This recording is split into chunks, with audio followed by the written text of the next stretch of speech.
In my last video on Copilot pages, I touched on the new ChatGPT 4.0 with Canvas tool from OpenAI.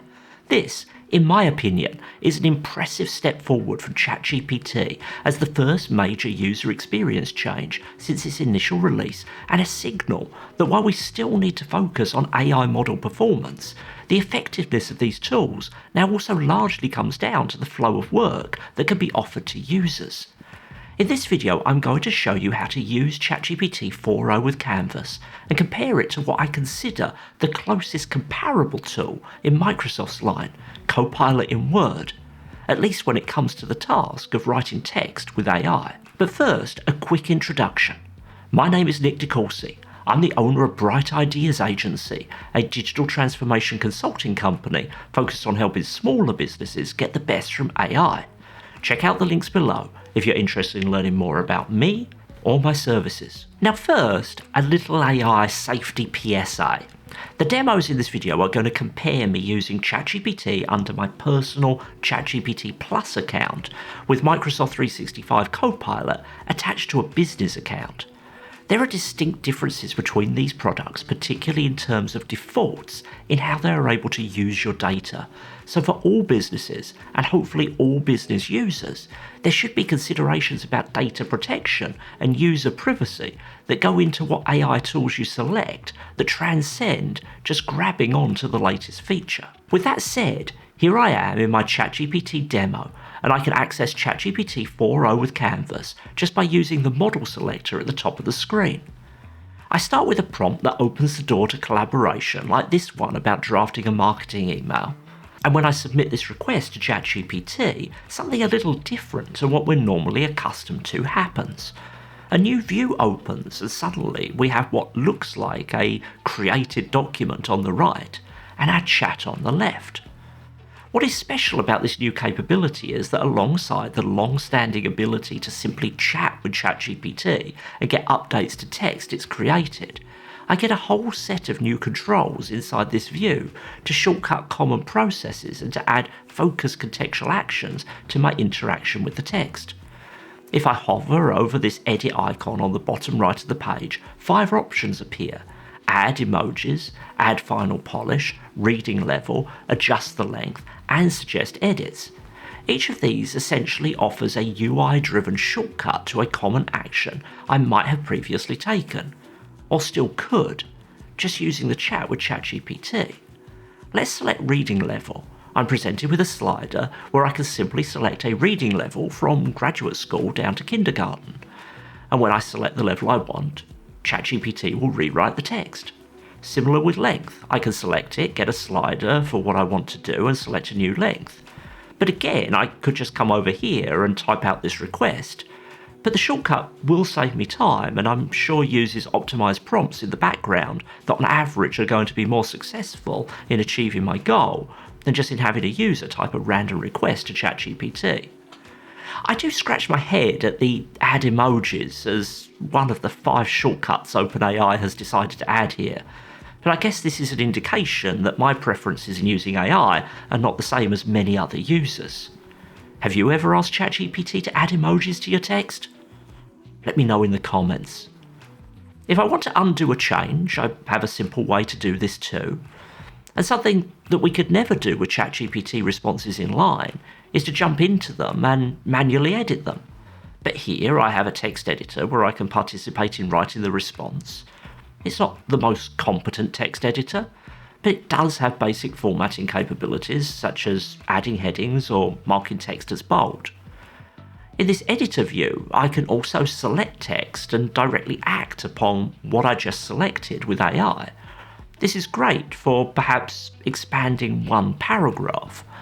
But the other thing I can do here that's useful, particularly if you're working on something that's more complex than this, is to ask ChatGPT about a particular section. For example, here I'm asking the purpose of a certain paragraph just by selecting the text I want ChatGPT to think about. In my last video looking at this in the context of Copilot pages, I highlighted how the purpose of this is different to that new Microsoft tool. Canvas is about modifying how you collaborate with AI, and from that perspective it adds no value as a tool for collaborating with others. In fact, when I looked at Copilot pages, I criticised the fact that if you created a page and shared it with others, you couldn't see the context of your chat.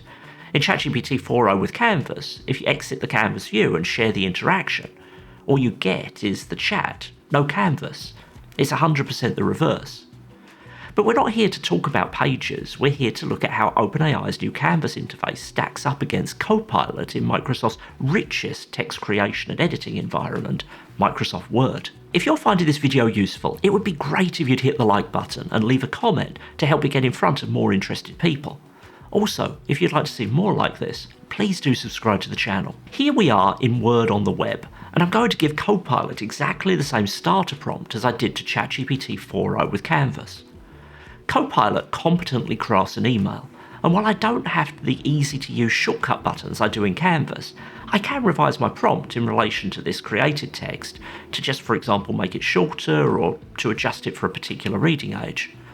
However, once I've been presented with a response from Copilot, highlighted here in blue, I can continue modifying the whole thing, or simply decline it as an option or select to keep it. If I type anywhere in this text before selecting keep it, the option to interact with the whole body of the text with Copilot simply vanishes and the whole thing is accepted into the document.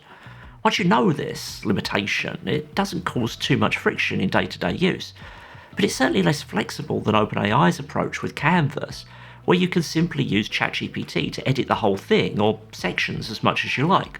Once I've gone through that process, if I go into the chat interface for Copilot, can I modify the whole thing as I can in Canvas anyway? A prompt like make the text shorter has Copilot think for a second as if it can do something, but the answer is that actually this chat interface is completely disconnected from any ability to interact with the text. I would need to give it the text that I want it to change, and then copy and paste that text back into the document if I were to do something like that here. However, Copilot does have contextual access to the text, much as we saw in Canvas. I can highlight a section and do quick things like turn it into a table or write a prompt to make a change. This is a little more cumbersome though. If I add a table or edit it with a prompt, it creates additional text and I have to go back and remove the original. I also cannot, at least in a sensible way, ask a question of a section of the text, as while Copilot will answer, it doesn't have the contextual awareness or ability to put that kind of information in the chat rather than in the document itself. Even the chat cannot truly deal with a question on a section rather than the whole thing. To be fair to Copilot in Word, most of these differences don't really show up every day as limitations once you're used to using it. But I do think ChatGPT's new product shines a light on the potential of this technology in an area where it would be logical to think that Microsoft would just be miles ahead of OpenAI due to decades of investment in and development of the Microsoft 365 suite. With so much going on in the world of productivity AI, working out how to get the best from this technology can be time-consuming and confusing. I help businesses like yours with their Copilot adoption journey, from advisory help on the selection of the right AI tools, to technical advice with their implementation, to leadership and end-user training, and support with extending its capabilities across your operations. Whether you are just thinking about which AI solution to choose, or if you're already in the midst of using Copilot, I will help you to maximize your return from your investment in your AI technology. Check out the links down below and get in touch to start working with me. We're approaching the end of 2024, but we are still in the early days of understanding how generative AI will bring benefit to the things we do every day.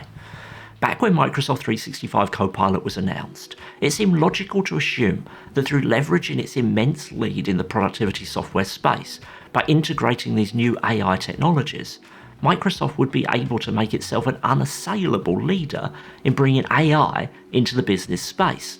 However, while Microsoft's solution, in my view, is leaps and bounds ahead in areas such as governance integration and extensibility, it does seem to be losing pace on the area that is honestly probably most relevant to successful adoption: the actual experience users have when trying to use AI in the software they are interacting with every day. Copilot, whether thinking about Word or PowerPoint or Outlook, is developing fast and constantly adding new capabilities.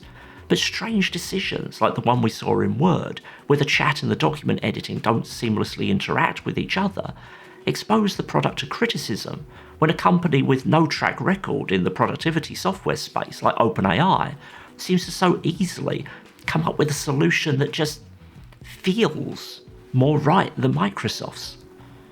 Through focusing on what are, in my opinion, silly side quests like Copilot pages, Microsoft is missing the key differentiator it has in this race.